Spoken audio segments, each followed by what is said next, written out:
Hola, queridos amigos. Esto, como ustedes bien saben, es Reflexiones, un programa de Canal B, el canal del Bicentenario. En mi opinión, siempre lo digo, el mejor canal digital del país. Hoy vamos a conversar sobre un tema futurista, si quieren ponerlo así, ¿no? Vamos a conversar sobre si llegaremos al 2026. Pregunta que estoy seguro nos hacemos todos en forma permanente, sobre todo debido a la forma como venimos viviendo con las circunstancias políticas y económicas que vive nuestro país. Hoy día vamos a tener a dos personajes muy importantes. Uno de ellos es Rafael Belaúnde, nieto de Fernando Belaúnde Terry, empresario, economista y exministro de Energía y Minas. Y lo acompaña mi amigo Augusto Álvarez Rodríguez, un connotado periodista, también economista y un analista político de nivel. Yo quiero agradecerle a ambos su presencia en el programa. Yo creo que ya deben estar acá, no los veo todavía, ahí están. Ambos, muchas gracias a ambos por estar aquí en Reflexiones. Y es un placer para mí, para Reflexiones y para Canal B, tener dos grandes hombres importantes de nuestro Perú. Muy bien, vamos a conversar, como dije antes, sobre qué pasa pues de aquí al 2026, si llegamos o no llegamos, ¿no? Con todas las circunstancias y problemas que tenemos vigentes. Antes de eso, como siempre, me gustaría que las dos nos den su opinión sobre las circunstancias que vivimos en este momento en el país. Han sucedido muchas cosas, viene sucediendo otras, cada día tenemos algo novedoso, pocas veces positivo, muchas veces negativo. Pero en fin, hemos tenido últimamente una circunstancia muy complicada con el Ministerio Público, con todo el sector justicia. Hemos tenido también cambios de ministros. Hemos tenido recientemente un cambio importante en la presidencia del Consejo de Ministros y hemos tenido también una importante actuación en el Congreso en cuanto se refiere a la Junta Nacional de Justicia. Le voy a pedir a Rafael inicialmente que nos dé su opinión para después hablar con Augusto también.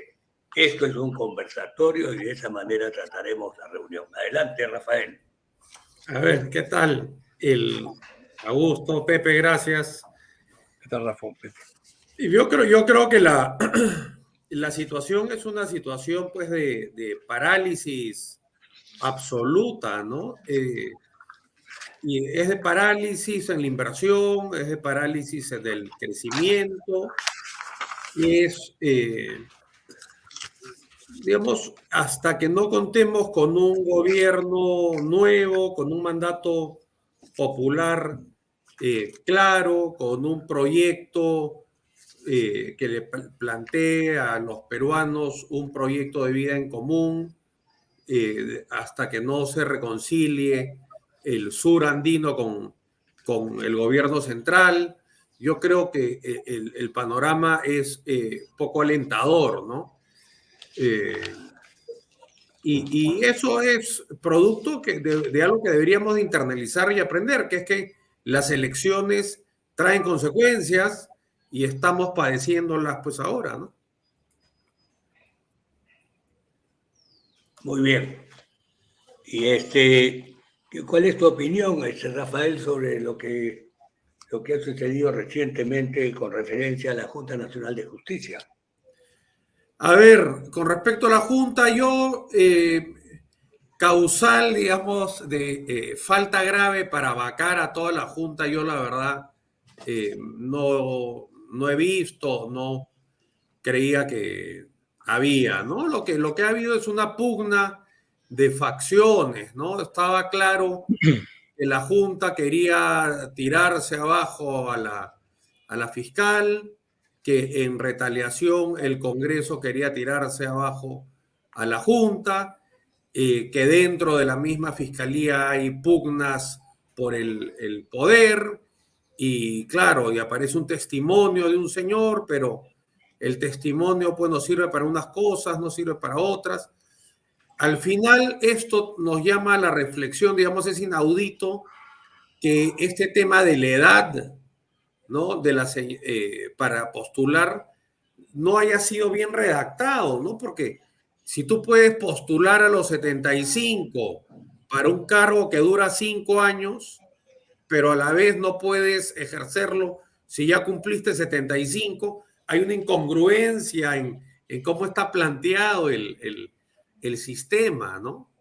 No tiene ninguna lógica. En fin, me parece que el Congreso ha podido destituir, cesar a la señora. La inhabilitación para ejercer cargos públicos por 10 años me parece que es un abuso. Me parece que nadie debería ser inhabilitado sin sentencia judicial y privado de ese derecho. Pero en fin, me parece que dentro de todo no tenía sentido tirarse abajo a toda la Junta. Había esta discrepancia con el tema de la señora Tello. Me parece que la Junta también fue pues poco pertinente en meterse en algo que no le compete, como por ejemplo cuestionar la suspensión de la ex fiscal Ábalos. Entonces también la Junta hace política, entonces el Congreso se mete a los foros de la justicia y tenemos toda esta sobreposición, ¿no? Todos se meten en la justicia, se judicializa la política y se politiza la justicia, y es algo de lo que nos tenemos que librar y arreglar y mantener todo por cuerdas separadas nuevamente, ¿no? Muy bien. Ahora vamos a pedirle a nuestro amigo Augusto cuál es su opinión de la circunstancia que vivimos. Adelante, Pepe, muchas gracias por la invitación para conversar contigo y con Rafa. Mira, la situación es complicada porque hay una economía que viene lenta, con la inversión privada que ha venido cayendo, el crecimiento ha caído después de muchos años, salcando el año de la pandemia. La inseguridad aumenta y es cada día más peligrosa. La institucionalidad se viene debilitando muchísimo y entonces la pobreza crece. Es un país que vive momentos complicados. Sin perjuicio de eso, quisiera ir a contracorriente y decirte que estoy muy optimista con lo que puede pasar en el futuro. Y creo que sin desmerecer, sin quitarle importancia a lo complicado de la situación, creo que siempre me gusta comparar dónde estamos. Y hoy estamos, por ejemplo, mejor que el 7 de diciembre del año 2022.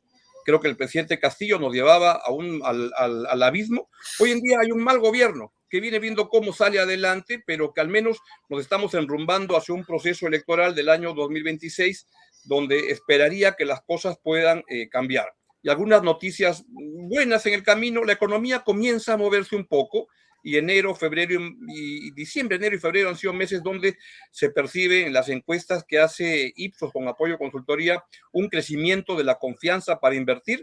Se ve una recuperación de la confianza del consumidor, se ve que el empleo está comenzando a moverse un poquito para arriba, pero siempre todos estos indicadores deben ser considerados con cuidado porque todavía no alcanzamos el nivel que teníamos antes de la pandemia. Seguimos todavía rebotando, es un crecimiento de rebote. El empleo que se ve es un empleo más informal y más precario que formal. Entonces nos estamos moviendo un poco, pero todavía con muchos problemas que se arrastran, y no sé si estoy muy contento con la elección del Perú como sede en Lima, los sedes de los Juegos Panamericanos, pero es el tipo de noticia que necesitamos para volver a estar en el mapa internacional.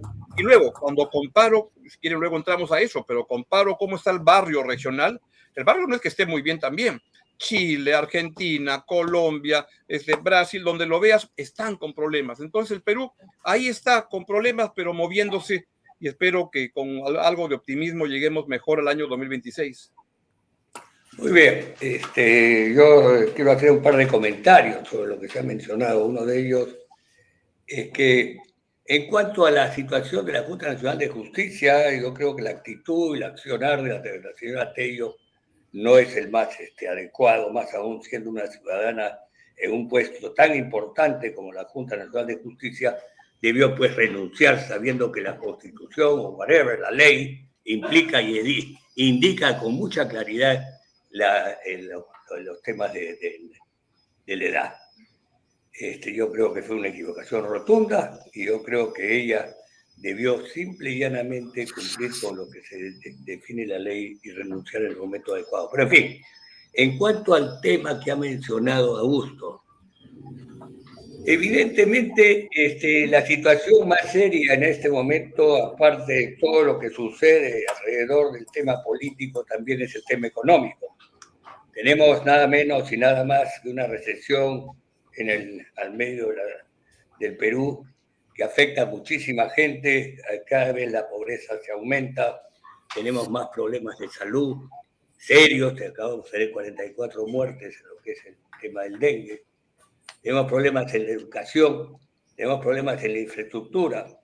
Evidentemente, dentro de lo que ha sucedido recientemente con los cambios ministeriales, da a pensar de que hay un viraje para atender determinadas cosas fundamentales en el tema económico.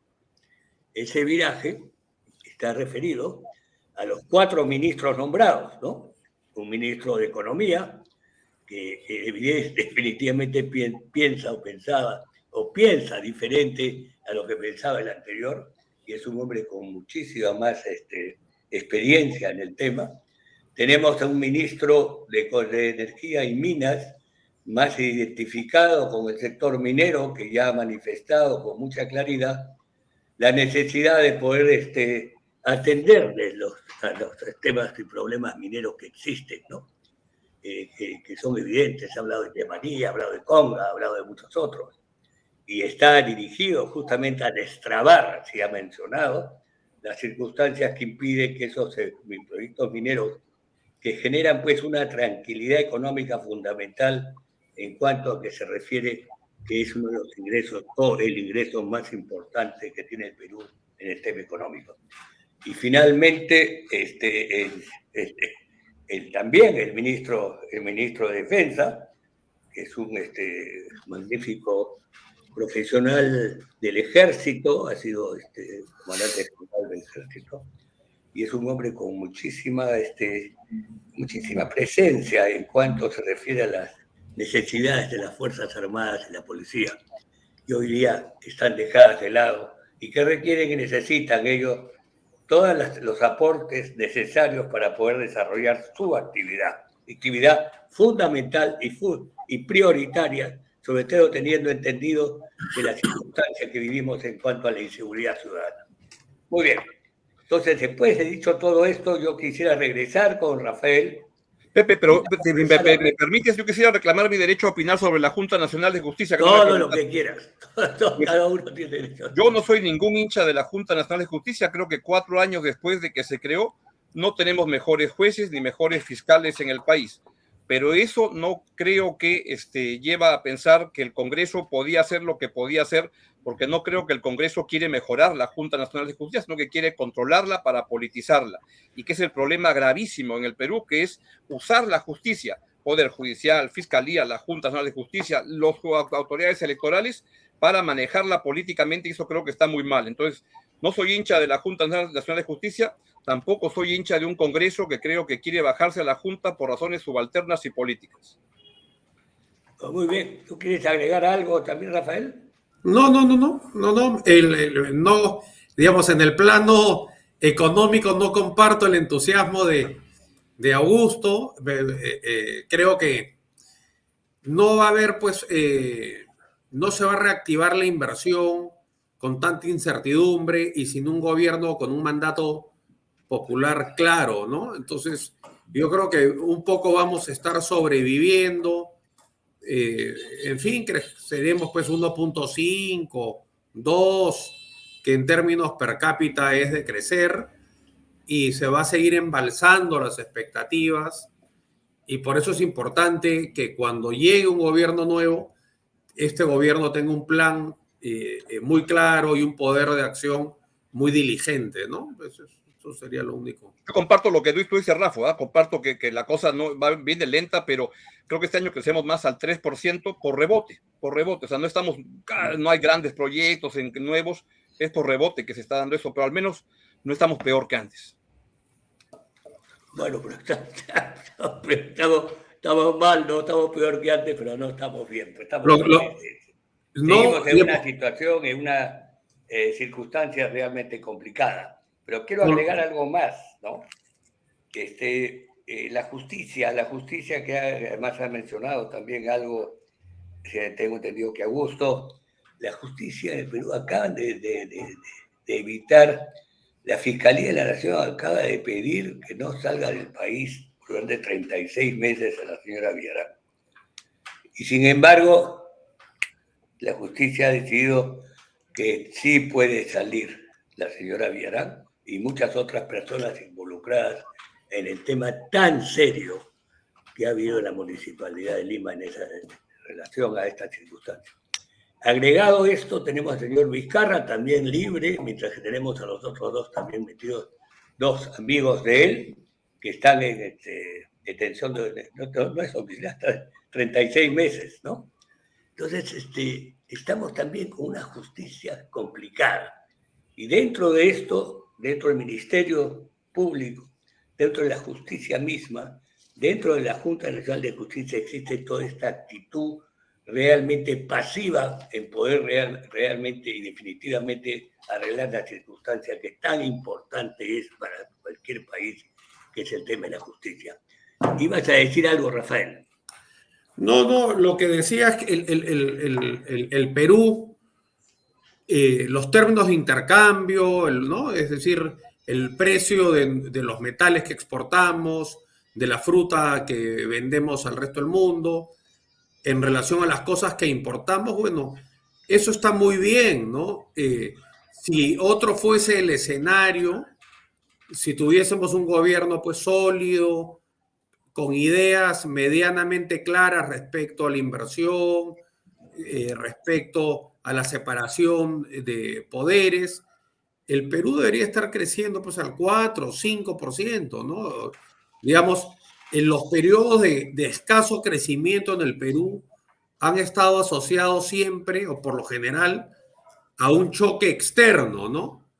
Una crisis en el precio de nuestros productos, o una crisis global, o una crisis financiera, inmobiliaria, en fin. Ahora no hay ninguna de esas cosas, no hay ningún factor, no hay ningún choque externo que afecte nuestra economía, y tampoco hay una catástrofe interna, no hay un niño, no hay un terremoto. Entonces, esta crisis, este estancamiento es simplemente producto de la enorme inestabilidad ocasionada por una clase política que ha percolado y descompuesto todo lo que toca el Parlamento, el sistema de justicia, ha infiltrado el poder ejecutivo en todos sus niveles. Claro, evidentemente hay un cambio cualitativo entre lo que era ya una pandilla de asaltantes con Pedro Castillo a lo que hay ahora, ¿no? Que hay una estabilidad, digamos, una estabilidad como la que se podría encontrar en cuidados intensivos, ¿no? No la debacle que era Pedro Castillo, pero entonces yo veo pues con preocupación en ese sentido el futuro. Y es una pena que la política se meta tanto en la administración de justicia, siempre persiguiendo intereses subalternos, pero también es cierto que la justicia, sobre todo el Ministerio Público, desde el año 2014, hay solo pugnas entre los fiscales supremos, y el que no, el bando que no gana le hace la vida imposible al otro, y así estamos hace 10 años, ¿no? Entonces, algo se tiene que cambiar también ahí, ¿no? Muy bien.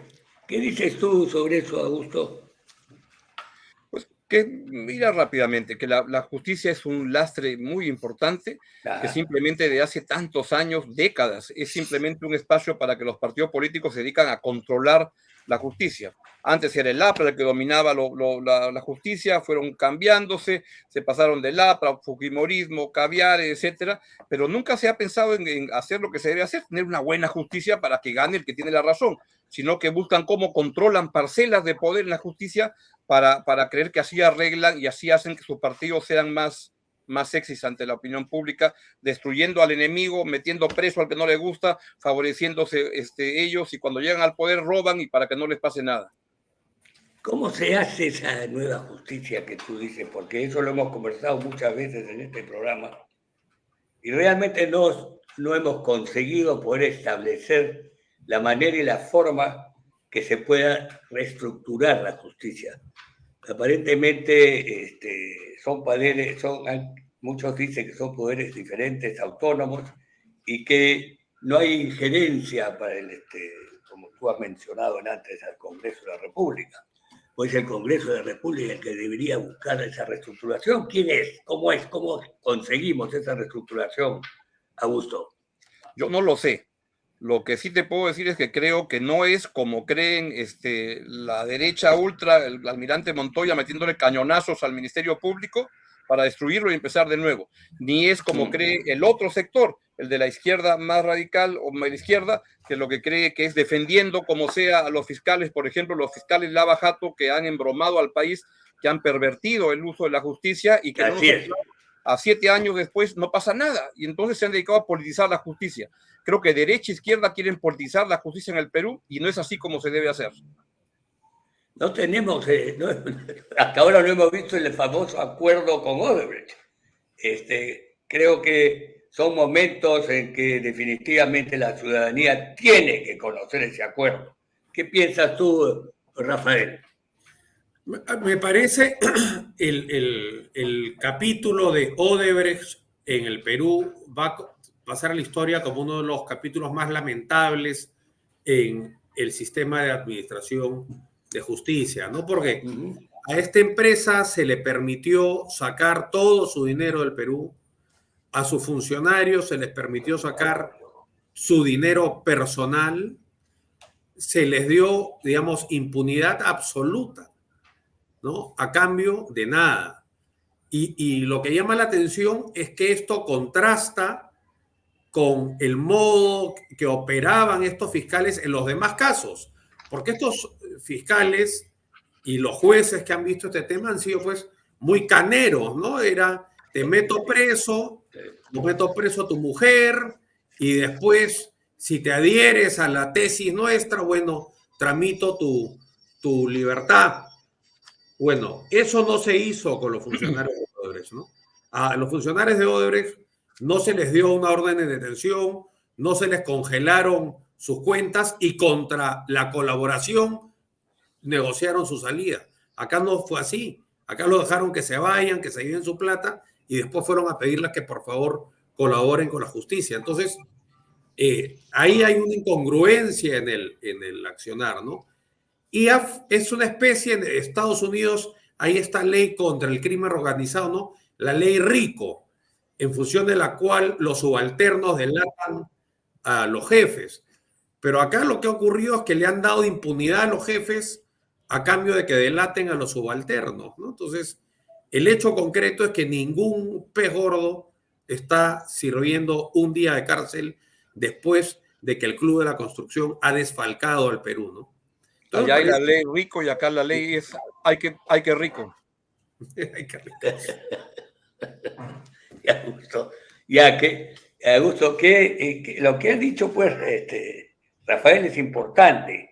Y lo que mencioné originalmente, el acuerdo con Odebrecht, que se desconoce totalmente y tenemos que soportar todo lo que se está hablando, se está haciendo, y no realmente tenemos una total impunidad para aquellos que han hecho estos arreglos de corrupción inmensos, que han no solamente destrozado el país en el tema económico, sino han destrozado el país en el tema de la dignidad y en todos los otros temas producto de lo que hoy estamos viviendo en razón de lo que ellos han hecho.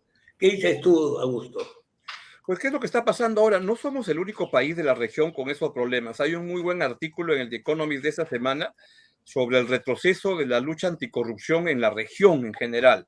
Y los dos peores casos que ponen, o donde ponen más ejemplos, son Brasil y Perú, donde en los casos de Odebrecht se ha dado marcha atrás, se ha desarmado todo, y como Rafa describía, los que hicieron todos los negocios sucios, pues pasaron piola y se acabaron desactivando los casos. En gran parte porque los fiscales responsables de los casos eran tremendos, ¿cómo llamarle de manera elegante? No sé, unos amarros que simplemente se dedicaron a hacer política allá con Tomás Moro, con Moro en Brasil, acá con los fiscales Lava Jato, que creo que han hecho una estafa al país porque había una necesidad de que se hiciera justicia. Pero lo mismo ocurre en México. El presidente Andrés Manuel López Obrador está desactivando a organismos que luchan contra la corrupción, y lo mismo pasa en todas partes, en Argentina, en todos lados. Entonces hay un problema de retroceso en este furor que hubo de la lucha anticorrupción, y creo que lo que faltó fue organizarnos mejor como país para evitar que la lucha anticorrupción se politizara, que es una forma de corrupción en sí mismo. Muy bien. Es interesante esto en razón a que hoy en día tenemos tal cantidad de corrupción que ya siento que ya los ciudadanos y los peruanos están hastiados de ver esta circunstancia, pero tenemos a un candidato como a un cabro que dice que hay que fusilar a los corruptos, etcétera, que no es la forma, pero que definitivamente muchos ciudadanos apoyan. Nosotros tenemos gobernadores, ¿no?, a nivel nacional en la cárcel. Tenemos a presidentes que han sido corruptos. Casi todos los últimos presidentes han sido corruptos. Tenemos ministros corruptos, tenemos congresistas corruptos, tenemos empresarios corruptos, tenemos jueces corruptos, tenemos fiscales corruptos. Pero creo, Pepe, que hay algunos congresistas honestos. Estoy llegando a proponer hablar si llegamos al 2026. ¿Cómo es esto? Rafael o Augusto, querías tú hablar, dale. No, tú decías que hay congresistas corruptos, decía que hay unos pocos honestos también por ahí, que es difícil de encontrarlos, pero de que los hay, los hay. Y con tu pregunta de cómo llegamos, si llegamos al 2026, no sé, te pediría que la precises mejor, porque al 2026 vamos a llegar de todas maneras. Yo lo veo a ustedes que están bien sanotes y que están bien, van a llegar muy bien. Pero la cosa tú y yo, ¿cómo llegamos? Los tres vamos a llegar, ojalá. Pero el Perú, ¿qué? Tú sabes a qué me refiero, ¿no, Rafael? ¿Qué piensas? No, yo creo que vamos a llegar, digamos que el DINA va a llegar al 2026 y que los peruanos van a llegar gateando, digamos, con la lengua en el piso, agobiados por una situación económica cada vez más compleja, con el sur del Perú muy fracturado con el resto del país y con un embalsamiento de expectativas enormes, ¿no? Entonces, bueno, hubo la posibilidad de adelantar las elecciones a abril del 2024, esa posibilidad que incluso tuvo ya una primera votación en el Congreso para que se adelante el proceso electoral a esa fecha, fue boicoteado por un grupo que querían elecciones al 2023 a toda costa, en una alianza tácita con quienes no querían adelanto de elecciones, y bueno, y al final ha primado eso, ¿no? Entonces, dentro de todo, es importante internalizar la democracia y el derecho al sufragio. Es eso, es un derecho, pero también es una responsabilidad, y las elecciones traen consecuencias, y estos 5 años van a pasar lamentablemente una factura alta, sobre todo a la gente más necesitada, porque son 5 años pues perdidos, sin avanzar en infraestructura, sin avanzar en los temas de salud, sin masificar el gas, sin grandes proyectos de inversión. Es decir, no estamos pues como para perder quinquenio tras quinquenio, ¿no? Pero tú crees, Rafael, que con estos cambios que ha generado Gina, y evidentemente acá hay pues las posibilidades de que algunos ministros también sean interpelados, y uno de ellos el ministro del Interior, como el ministro de la ministra de Salud, que son ministros, son sectores y áreas fundamentales. ¿Tú crees realmente que todo lo que está haciendo Dina con ese aparente viraje en su manejo ministerial? Hemos hablado de mucho, hemos hablado de Astudillo, hemos hablado del ministro de Economía, el Castro también está, Castro es un hombre también muy preparado, está también en el medio ambiente. Entonces, esos cambios, y con la PEC, que viene ahora en noviembre, la PEC, lo bueno de la PEC es que la PEC trabaja no solamente a nivel central de Lima, sino se desarrolla también en provincias, que hemos dejado las provincias de lado. ¿No crees que con esas circunstancias, esas situaciones, si realmente se producen con la finalidad de generar todas esas inversiones que hablamos o todas esas situaciones económicas que deben beneficiar al país, podemos llegar a un 2026 muchísimo mejor? Augusto. Perdón, Rafael, pero estaba contestando de Rafael, con sí, la venia de Augusto. La verdad que no creo porque hay una enorme precariedad en el gobierno. Esto es un gobierno no solo sin ideas y sin norte, ni siquiera tiene una bancada propia que lo apuntale, ¿no? Yo creo que si la presidenta Boluarte se fija un objetivo, ese tendría que ser sacar adelante el proyecto de Tía María, y eso sí podría, no ya para el gobierno de ella, pero en aras y de cara al futuro, marcar una diferencia.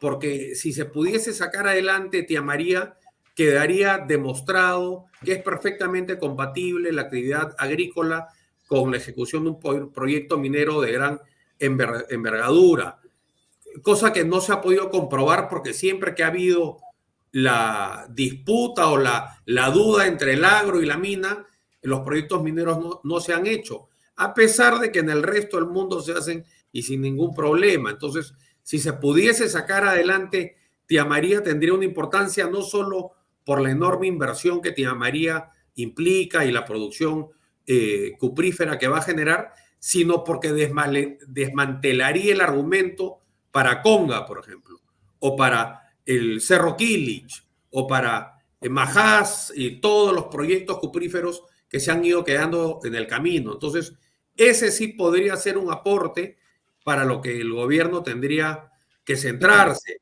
El gobierno podría tener otro objetivo, por ejemplo, asegurarse que los colegios pues tengan baños, agua y desagüe en todo el Perú. Eso es un objetivo, algo muy claro, ¿no? O hacer una reforma en la Ley General de Minería para facilitar la formalización minera. Es decir, yo me preocuparía en temas que quizás no son tan de corto plazo y tan glamorosos, pero que sí tendrían una importancia y un beneficio pensando en el futuro. Muy bien. Augusto, ha habido un cambio en la presidencia del Consejo de Ministros. El presidente es un nuevo presidente, ya no es varón. Entonces, qué cosa piensas tú de ese cambio? ¿Qué cosas sabes de este nuevo presidente del Consejo de Ministros? ¿Es realmente una persona que va a dirigir el mismo apoyo que últimamente ha hecho Dina, según lo que tengo entendido, para hacer este pequeñísimo cambio importante a nivel ministros? Sí, lo que vemos todos. Creo que el nuevo premier Gustavo Adrianzén es como tener a un premier como Tarola, pero que se va a llevar bien con Nicanor Boluarte, a quien la presidenta lo defiende de todo y dice que no tiene nada que ver su gobierno cuando todos saben que está metido por todos lados. Y creo que eso le va a pasar una facturaza a la presidenta Boluarte porque el hermano anda metido en nombramientos y en cosas extrañas. Lo cual no es que Adrián Cien sea malo en sí mismo, sino que volvemos a lo que era Otárola y que creo que no era un mal premier, estaba organizando las cosas para sacar adelante un gobierno que es un gobierno muy precario. Entonces, yo diría que lo mejor que nos puede pasar es llegar al año 2026 con una elección transparente, ordenada, y cruzar dedos para que nos salga bien. Y ya no pediría grandes cosas, pues me gustaría que el partido de Raffo llegue al poder, no sé si se va a poder, pero diría que tengamos un gobierno normalito, como los que teníamos antes. Antes, por ejemplo, ustedes, a Pepe, a Rafael, firmarían un gobierno como el de Ollantumala, que duraban 5 años y que habían cosas buenas, malas, pero caminaba el país más o menos. Es decir, lo que creo es que con tener un gobierno normalito, creo que el país puede comenzar a despegar. Y ahí diría que un lema que he estado pensando en estos días era el de Fernando Belaúnde Terry del 80, trabajar y dejar trabajar. Mira, con esa cosa tan sencilla, el país podría comenzar a despegar. Y creo que en el camino se deben hacer algunas cosas. Coincido con Rafael que Tía María es un proyecto muy importante, pero creo que la mejor manera de sacar Tía María adelante es no hablar mucho de Tía María, porque cuando se habla tanto de Tía María como lo hace el ministro mucho, habla mucho y lo pone como bandera para que todos comiencen a tirarle tomatazos en el Valle del Tambo, donde creo además que la oposición es en el Valle del Tambo, que ya no es en Arequipa, no es en otros lados, y que creo que el gobierno tiene que organizarse para hacerlo. Pero el problema es cómo un gobierno con 10% de aprobación, cómo tiene el punche político para poder sacar eso adelante. Pero los que protestan son unos poquitos, pero tienen capacidad de organizarse, y los que pueden recibir los beneficios son muchos, pero no se pueden organizar.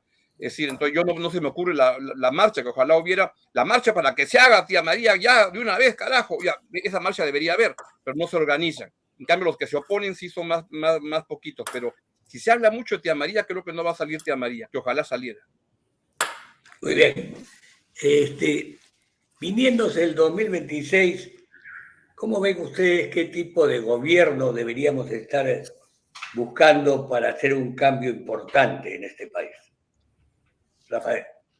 A ver, yo creo que el panorama pues se presenta atomizado. Idealmente pues sería un gobierno que logre una coalición, si no tiene una bancada mayoritaria, una coalición que le dé gobernabilidad, una coalición basada en un acuerdo programático. Yo creo que sustentado en dos grandes pilares, ¿no? La necesidad de recuperar el crecimiento económico basado en la inversión privada, y por otro lado la necesidad de que hay una enorme responsabilidad y ausencia del Estado en el sur del Perú, ausencia que se manifiesta a través de paupérrima infraestructura pública, paupérrimos servicios de salud y de educación, y una sensación de que el sur está afuera, en los extramuros del modelo económico, ¿no? Entonces, digamos, mientras no reconciliemos esas dos variables, va a ser muy difícil tener un país con futuro, ¿no? Por ejemplo, a mí me parece lógico si alguien que vive en el Cusco, ¿no? En Quimbiri o ahí en las zonas alrededor de Camisea, ven cómo sale el ducto que atraviesa el Cusco, que atraviesa Ayacucho, que atraviesa Huancavelica. Ninguna de esas localidades tiene gas de Camisea. Pero cuando llega a Ica, en Ica hay gas, en Lima hay gas, en Ancash hay gas, en La Libertad hay gas. Entonces es lógico que esa gente diga, bueno, acá del bistec me están dando el hueso a mí y la carne se la están llevando a la costa. Lo mismo pasa en el corredor minero, que pasan volquete tras volquete cargado de concentrado de cobre, y la gente tiene que meter el rebaño a su vivienda para soportar el frío de la noche. Entonces, el Perú tiene que conciliar esas dos cosas, ¿no? La necesidad de crecer con inversión privada, fomentar la iniciativa individual, promover ese espíritu emprendedor que tienen los peruanos, pero a la vez entender que un país con el desafío geográfico y socioeconómico como el Perú requiere un Estado presente en muchas partes del territorio, ¿no? Muy bien. La misma pregunta para ti, Augusto. Perfecto. Así en la misma línea de lo que Rafa plantea, que me parece muy, muy importante, de cómo reconciliar al país, el mundo andino con la costa, creo que hay otra reconciliación que de repente es una reconciliación imposible. Pero yo la verdad creo que estoy hasta acá del pleito que ya se vive mucho tiempo entre DBA, derecha bruta de Chorada, y caviares. Y creo que han reventado al país en ese pleito y creo que el país, entre Sigrid y Rosángela, entre Verónica Mendoza y Patricia Chirinos, hay más cosas al medio importantes que están esperando respuestas más articuladas, más armonizadas, y que los extremos son muy estridentes, hablan mucho, gritan mucho y la tribuna se va con eso, pero que el país está esperando algo más organizado, más armonioso, de poder sacar adelante al Perú, y eso requiere sacar algunas de las rencillas que se han producido absurdamente en el país, donde ya los conceptos de izquierda y derecha los veo tan extraños, cuando la gente lo que quiere es internet, agua. ¿Eso es de derecha o de izquierda? De nadie, es sentido común. La gente quiere un mejor lugar para vivir, y creo que los extremos nos están desarmando al país más de lo que ya estaba, y eso nos está hundiendo, y yo esperaría que la próxima elección sea un encuentro más al medio de lo que estamos viendo hasta ahora. De los candidatos aparentes que tenemos pocos fijos, claros y definidos, de los candidatos que tenemos, ¿qué opinan ustedes? ¿Cuáles de ellos serían los adecuados para la elección del 2026? Tenemos más de 25 partidos políticos, faltan otros 20 y tantos también, y candidatos de todo tipo. Entonces, ¿qué es lo que ustedes opinan sobre esto, incluyendo al señor Antauro Humala, que está ahora en cartelera? Rafael. Bueno, yo creo que un personaje como Antauro Humala, que se ha alzado en armas contra el Estado peruano, que en ese afán de pura vanidad personal ha asesinado policías, me parece una vergüenza y disculpa el término, una concha, que ahora pretenda ser presidente del Perú, ¿no? Ahora, el más grave aún me parecería que cuente con el respaldo popular, ¿no? ¿Cómo estará pues de descompuesto, de podrido el sistema, que hay gente que en su desesperación voltea la mirada a alguien de esa tan ruin catadura moral, ¿no? Entonces, es una amenaza que yo no descartaría. Hay gente que dice, no hay que hablar de él para no subirlo. Eso es un poco como la avestruz que entierra la cabeza para no ver lo que está pasando. A estas amenazas hay que atajarlas y hay que derrotarlas con argumentos políticos y planteándole a la población la realidad, ¿no? Es verdad que se requiere un cambio, pero el cambio no puede ser pasar de vivo a muerto. El cambio, o sea, el suicidio también es un cambio. El cambio que requiere el Perú es un cambio hacia adelante, hacia la reconciliación, hacia la inclusión, hacia el crecimiento con inclusión. Ese debe ser el norte. Y bueno, en ese sentido, yo creo que hay varios candidatos que quedan excluidos porque no significarían un cambio con crecimiento y con inclusión. Por ejemplo, la señora Verónica Mendoza, o el señor Guido Bellido, o el señor Cerrón. Para tal efecto, yo creo que una eventual elección de Keiko Fujimori también significaría profundizar una grieta que ya de por sí es honda, y creo que más al centro hay posiciones que lo que tienen que hacer es sentarse y conversar y encontrar puntos en común y descubrir que en el fondo hay muchas personas que pensamos más parecido de lo que uno cree, ¿no? Y dejar un poco los egos y apetitos personales atrás, y primero formar una plataforma programática y después pensar en quién puede enarbolar esa bandera de mejor manera para contar con el favor popular, porque esta elección que viene es al menos la más importante desde el año 90, si no una de las más importantes de la historia de nuestra república, ¿no? Entonces creo que es un momento crucial en la historia del Perú.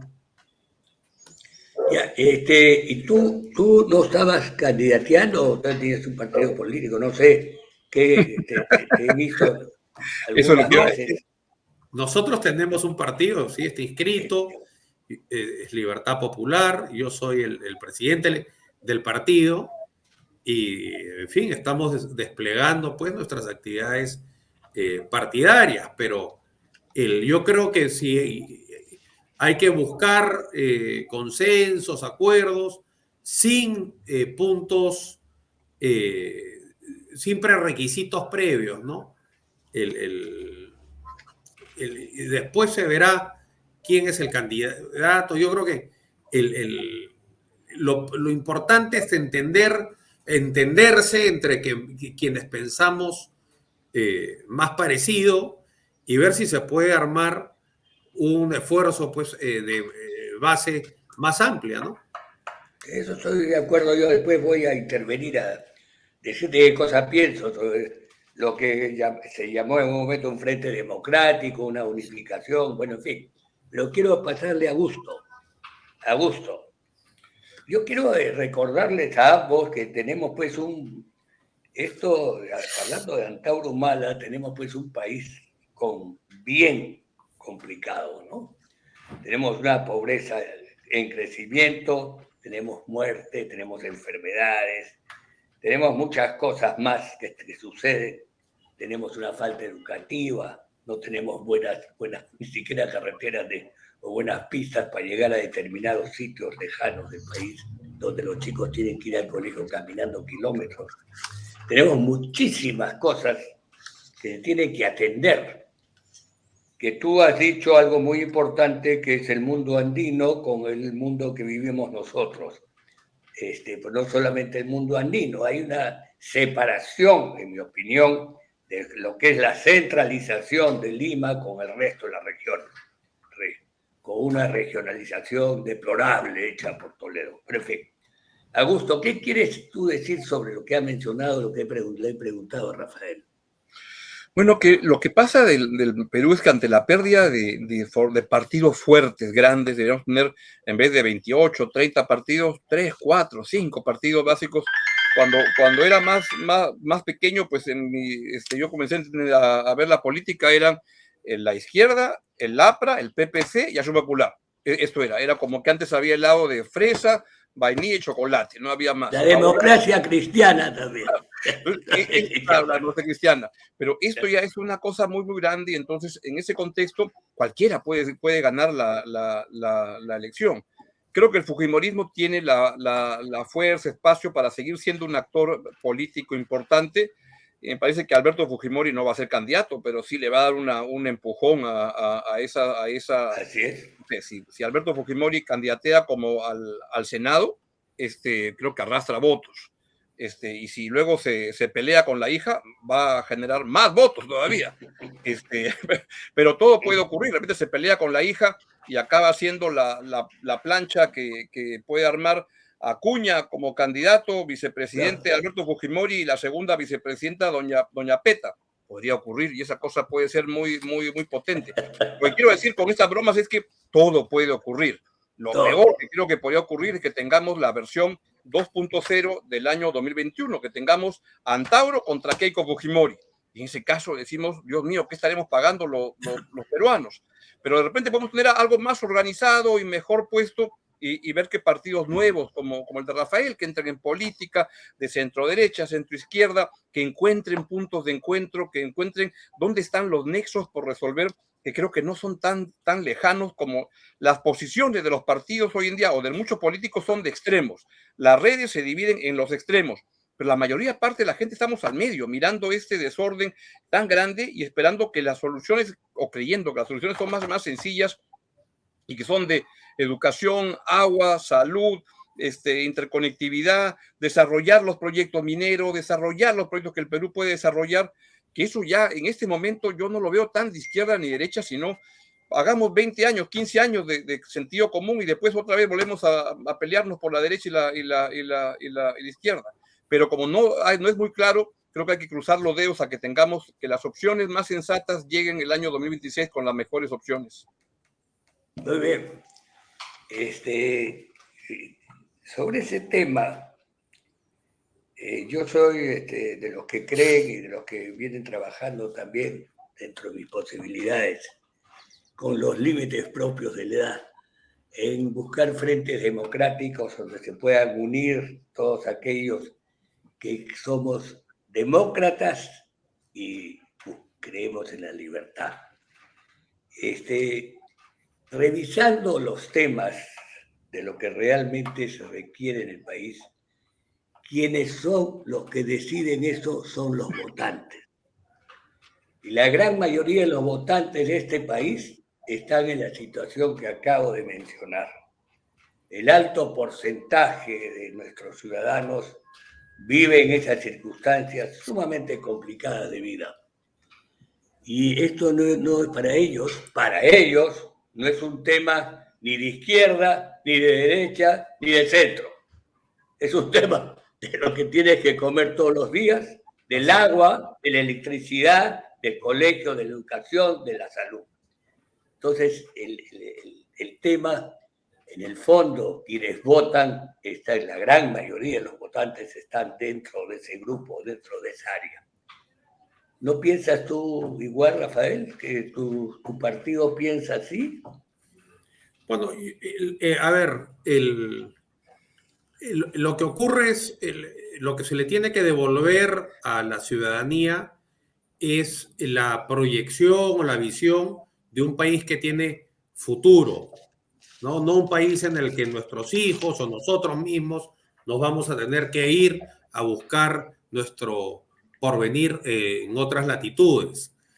Y hoy por hoy lo que hay es esa sensación que esto es un país sin futuro, ¿no? Porque no crece el empleo, porque se ve caos y discusión por todas partes. Entonces, lo primero es que devolverle a la ciudadanía la sensación de un país que tiene proyección en el tiempo, donde hay espacio para la movilidad social, donde tu lugar de nacimiento geográfico o socioeconómico no van a determinar el destino de tu vida, ¿no? Entonces, si nosotros logramos primero plantear una visión de país en común, en conjunto, y, digamos, fundamentarla en lo que ha funcionado pues, en todo el mundo, que es mayor inversión privada, mayor iniciativa individual, dejar que la gente que quiera hacer negocios, arriesgar su capital, poner a trabajar su inventiva, lo hagan, ¿no? Dejar que los negocios pues crezcan, fomentar la riqueza, ¿no? Y con esa riqueza el Estado recauda y se dedica a atender, porque al final el anhelo de la igualdad tiene que ser un anhelo de igualdad en las oportunidades, para que quien se esfuerza más, quien es más talentoso, quien es más audaz, quien asume más riesgo, pues progresa más que el que trabaja menos o el que se capacita menos. Y para lograr esa igualdad en las oportunidades, tiene que haber pues una cruzada por la educación, por la salud, por la infraestructura y ahora hay que agregar por la seguridad ciudadana, porque si no puedo salir de mi casa sin pagar cupo, no hay economía de mercado que sea posible, ¿no? Eso es lo que había dicho. Muy claro. Muy bien, Augusto, ya tenemos poco tiempo, tenemos un par de minutos. Si quieres agregar algo más a lo que ha mencionado Rafael, adelante. Lo único que agregaría es que el momento es bien complejo, pero no sé, yo vengo trabajando desde hace, sacaba la cuenta en apoyo, primero, luego trabajando con la gente de apoyo, después desde el año 1980, cuando se creó el SAE de apoyo, y siempre me ha tocado hacer las partes de las implicancias políticas sobre el clima de negocios. Y les diría que en las últimas décadas el Perú ha pasado por momentos más complicados que este. No tengo la menor duda que vamos a salir adelante. Hay momentos que el Perú se ve muy oscuro, pero la capacidad de resiliencia que tenemos los peruanos es enorme y ante la adversidad nos crecemos mucho y salimos adelante. Por eso soy muy optimista de que las cosas van a salir. Hemos resistido recientemente a un gobierno como el de Pedro Castillo, que fue un desastre absoluto. Y sin embargo, la institucionalidad débil como es, resistió. Ahí está. Es decir, las bases del Perú para poder recuperarse y levantarse están ahí y no tengo la menor duda que lo vamos a volver a hacer. Buen mensaje. Yo les agradezco muchísimo su presencia en Reflexiones, aparte de esa nota que fue innecesaria, pero estoy seguro de que lo que hemos conversado tiene el valor de que nos ocupamos de lo que está pasando en nuestro país. Augusto, Rafael, ha sido un gran gusto, muchas gracias. Un gusto, muchas gracias. Chao, Pepe. Gracias Rafael. a todos, Chao, también. Muchas gracias y hasta la próxima. Chao, chao.